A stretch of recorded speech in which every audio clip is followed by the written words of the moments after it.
Hi guys, and welcome back to another episode of my FIFA 13 career with York City.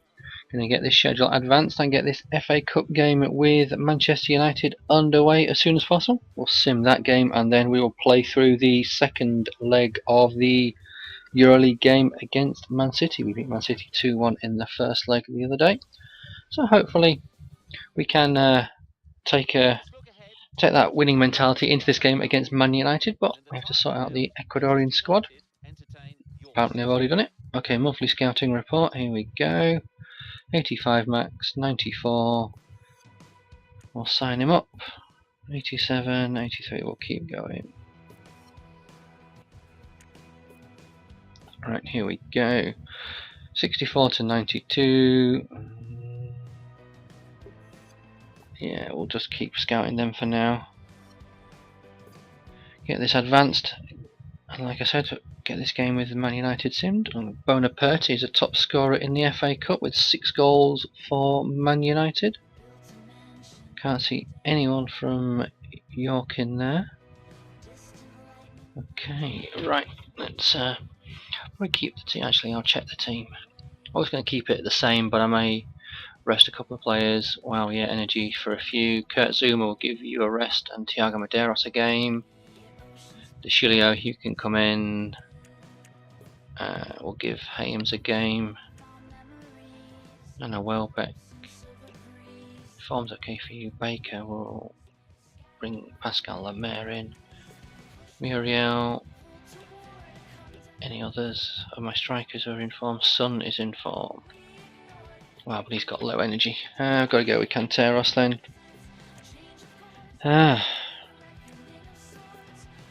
Tell you what, we got Soriano there. That'll do. Team's roughly in good form. Son will drop you and bring De Guzman in. Luis Gadan will bring you in for Muriel. Prez Alonso. Yeah, you're alright there. That will do. And we will get this game against Man United simmed. There we go, sim match. Wonder what sort of team they're playing. Okay, De Gea, Mascherano, Jones, Butner, Atsu, Kagawa on the bench along with Fabio and Raphael. 3-1 win for Man United. Butner sent off. Okay, so it looks like we were always losing because Soriano scored after the 50th minute, but that was the third goal of the match. So yeah, here we go. A few players leaving. 1, 2, 3 in the England squad. 1 in the Italian. 1 in the Spanish. 1 in the French. 2 in the Brazilian. 2 in the Argentinian. Okay, not bad. Get this moved on. Get this game against Man City in the EuroLeague done. Hopefully we can put that loss to Man United behind us and take some form into this game against Man City. Obviously we won the first leg in Manchester 2-1, so they need to come out and score. So they need to score 2 goals, because if they just score 1, we have the 2 away goals. Right. Let's check the team. Wow, DeCilio is really out of form, so Kyle Walker can come in. Who is in form in my defence? Prez Alonso, so we'll bring you in. Anyone else? No, so we'll keep Lazarevic there. Baker is in some sort of form, yeah, so I'll bring you there. Haymes, you can come in.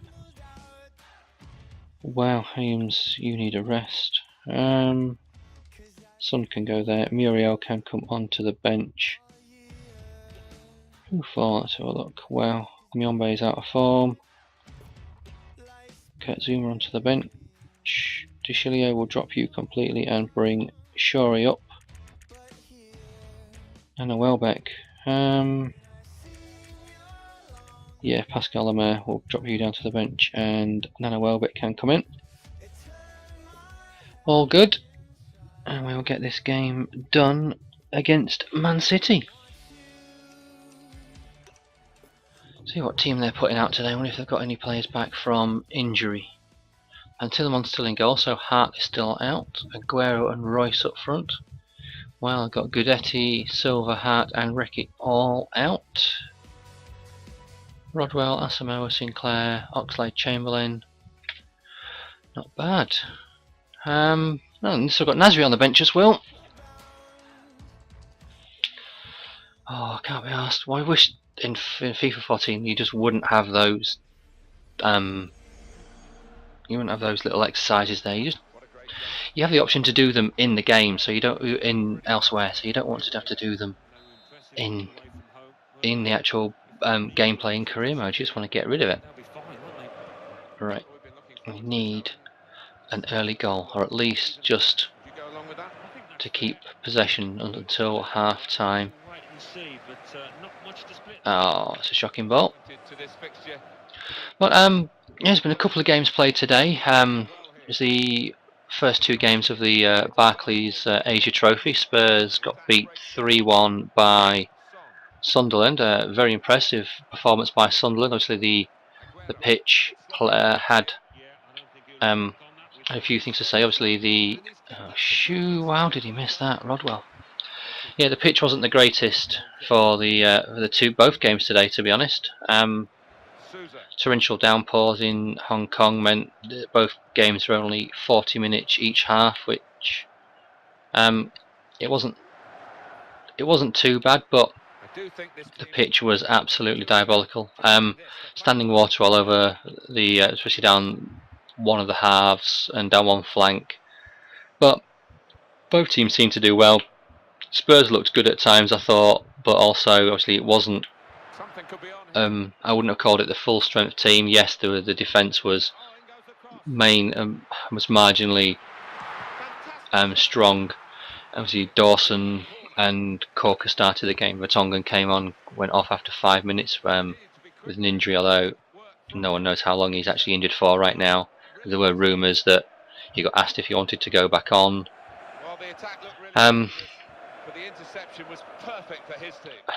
As far as the midfield goes, obviously Parker played quite well, played most of the match. If not, I think he played all of it, but I can't be 100% certain because I didn't watch the last 5 minutes. Lennon played quite well for the half that he was on. Great goal by Danny Welbeck there. Adebayor seemed to be wanting to play and seemed to be quite up for it. For Sunderland, Manone in goal played quite well. Obviously for Spurs in goal, it was Gomez first half, Friedel second half. Lloris didn't play in the game. So like I said, there was a few midfielders for Spurs who didn't play.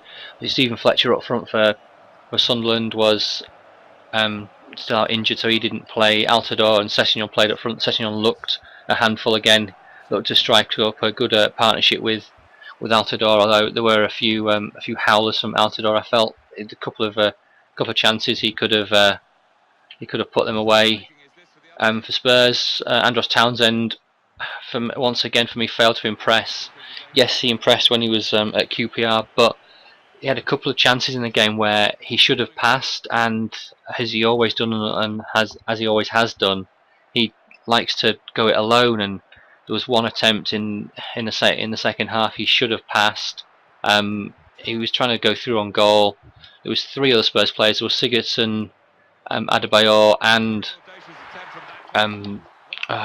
Defoe, who were all in better positions to have a shot on goal, and he decided to take it himself. And I felt it just wasn't the right thing to do.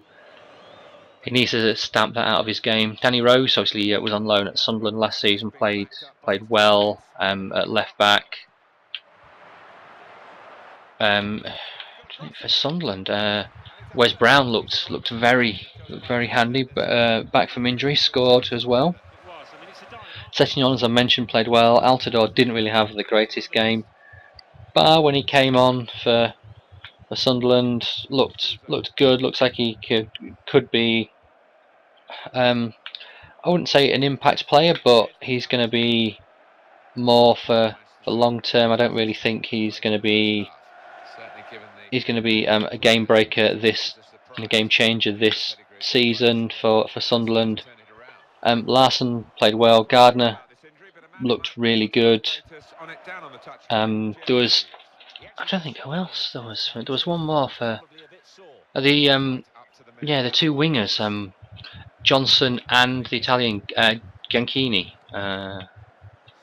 They both looked really good going forward, and the whole Sunderland team, to be fair, they played really well. Now that Di Canio's been there for a pre-season, he can't use the excuse that the team aren't used to how he does things and whatnot.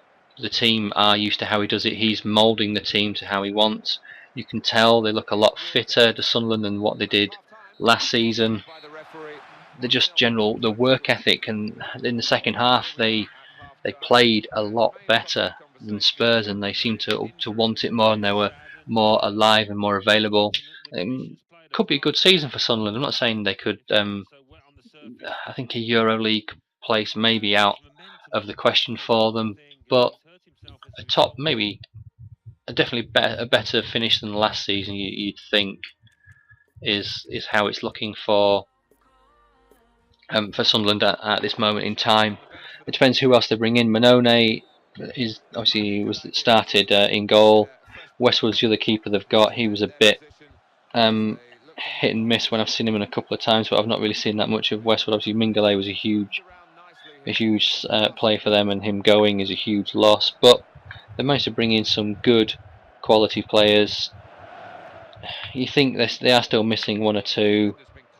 I think they are lacking quality forward, although if Sessegnon gets on form with Fletcher, they could work quite well together. You've also got to think that red card, nope, just a yellow. Altidore, I don't think is going to be a starting 11 player for them. I think it's going to be.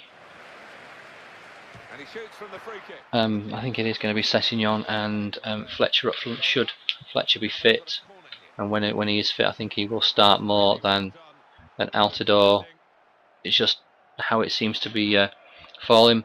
The other game, I didn't see much of the Man City game. From what I did see, Milner looked impressive once again going forward. It's a great cross for the Dzeko goal. Dzeko looked to be playing well. You wonder if he's going to get a new lease of life under Pellegrini. Obviously, defence-wise, Lescott and company at the back looks solid, but once again, obviously the pitch after being dug up by the first game, because both games were played within half an hour of each other, and the pitch with it raining, you wonder how it was going to go. I honestly didn't expect it just to be a 1-0. I actually had a bet on the game, and I'd gone for over 3.5 goals in the game. I thought, with it being with it being South China, but they impressed me at times in South China. Good work ethic. They weren't in shock or anything by who they were playing. They were there, and they knew they had a job to do. They knew what the job was. They played very well, I thought, and limited Man City in terms of chances. Man City could have and had a lot more, and as I'm guessing a lot of people would have assumed the scoreline would have been a lot bigger than it actually was. But obviously Man City had 2 pre-season games before that, both in South Africa, and lost a pair of them. So you do wonder whether Man City got out of the game what they wanted. They got a confidence boost, they got a win, which is all they really needed right now. Obviously Man City will face Sunderland in the final on, I think it's Saturday, and Spurs will play South China in the 3rd, 4th place playoff. You have to wonder whether, especially for teams like Spurs and Man City, if it's going to be stronger starting 11s. Obviously, Lloris didn't play for Spurs. Paulinho, Sandro, Dembele all did not feature at all for Spurs. Bale, obviously, rumoured the Spanish press are doing one again, trying to unsettle them. Obviously, Marca is right near the Bernabeu, so you wonder how much they're just trying to stoke things up to get him there. And obviously, saying a deal's been done. I've not seen anything that says a deal's been done. Spurs have said no deal. They're not going to sell him. They want to keep him. You look at Bale's actual relationship with AVB. And if you actually watch the Bale's screamer against West Ham, I think it was, and he runs straight over to AVB. I think they've got a good relationship. You look at the players that they're trying to bring in. If Soldado does come, obviously Valencia have said they, I suppose, need to match his buyout clause, which you'd hope, as they've already got in for him, they may do. It could just be down to Daniel Levy, the chairman, deciding whether to see if they can come to an agreement and it's met, but it's met in sort of instalments rather than maybe as it's maybe wanted all up front, or not so much up front, but the instalments are minimal, so it's sort of like $1 million per month over 26 months rather than $2.5 million per month for however long. It's just one of those. You just got to see how it's all going to pan out. There are other things for both teams to think about. I think Man City's midfield is an interesting one. You've got Fernandinho, you've got Company in the back, you've got Yaya Toure, Barry, Nasri. You've got a good solid base to the Man City squad, but it's new manager. It's how the strikers are going to fare, how they're all going to fit in, who's going to play. Anyone going to get annoyed? Is Zeko going to play more? Jovetic, Jesus Navas, and Negredo, how are they all going to fit in? Negredo's the big fish at Sevilla. How is he going to fit in if he's not playing and not starting every week? It is an interesting one. Oh, silly mistake there. Should have been punished for that. Luckily we weren't. Hopefully there's not too much time left in the game. Yep, there we go. Full time, 2-0 win. But there's interesting times ahead at Man City with the strikers that they have available to them at this present moment in time. It is a very interesting one. Obviously, there's still a lot of time left. Liverpool had a friendly today, won 2-0, I believe, against Melbourne. So yeah, it's all looking interesting for the start of the season. Thanks, Martin. Well, obviously there's a long way to go. Barca against Bayern in a friendly tonight, as I'm recording this on the Wednesday. Interesting one, obviously. Pep against his old team. You wonder how that's going to go down. Obviously, Barca with a new manager. The draw has been made for the quarter-final. I'll quickly get these two international friendlies done. Okay, South Africa have lost their last 3. We're in good form. And it's a 2-2 draw. Casido with the 2 goals. One's from the penalty spot. Thiago Madeiras out for 5 months. Fantastic. Yeah, so this episode is almost coming to an end, guys. Just to let you know, there may be another career mode coming. This what it will be a full simulated one. I am looking to do another one. I do have a couple of ideas for teams who I want to look to do. So I will hopefully, if that one, as we take a 3-1 win over Peru, hopefully there will be a fully simulated career mode coming in the next week or so. Yeah, like I said, I do have a couple of teams in mind. I'm not going to try and do the Premier League. I was actually looking at potentially not doing the English League at all. Just want to see if one of the teams I have in mind is available, and if they are, then I will be looking to do a new simulated career. It will be a fully simulated career like this one, which has turned into a playing one, and simulated one, it will just be a fully simulated one. But guys, I shall call it a day there. We have a league game coming up against Man United, who are in 4th, and we need to win to look to maybe sneak into the Champions League places. I will make that my episode in the that I play in the next. So I make the game I play in the next episode, and then we have that Wolfsburg in. Is it? Oh, Werder Bremen. That's Werder Bremen in the Euro League. Interesting. Okay, guys, I shall call it a day there. Thanks for watching. Cheers.